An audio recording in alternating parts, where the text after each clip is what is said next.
Devinez laquelle de ces actions est la plus risquée.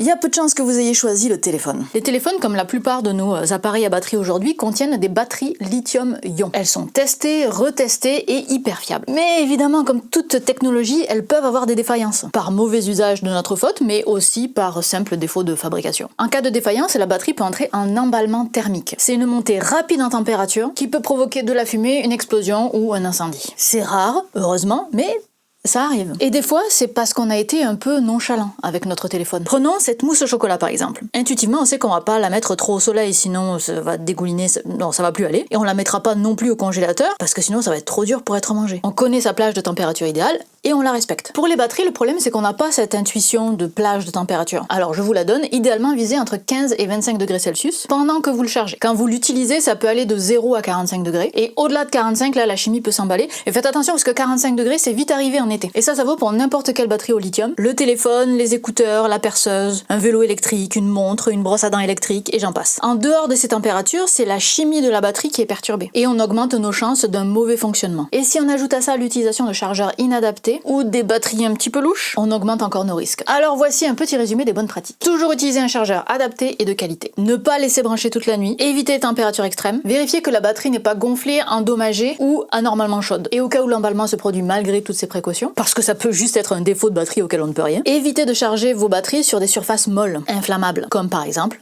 un lit. Au même titre qu'on regarde des deux côtés avant de traverser ou qu'on range un couteau après usage, on peut aussi, sans effort, adopter les bons gestes pour nos batteries, par exemple en ne laissant pas le téléphone chargé sur un lit parce que c'est dangereux. Alors si vous voulez des infos, des conseils, des ressources sur les bons gestes adoptés pour vos appareils à batterie, allez sur assurance-prévention.fr. Et Assurance Prévention, c'est une association d'assureurs et c'est eux qui portent cette campagne de sensibilisation vis-à-vis des risques liés à la vie courante. Et notamment, vous l'aurez compris, aux dangers liés aux batteries lithium-ion. Bref, plus d'infos sur leur site.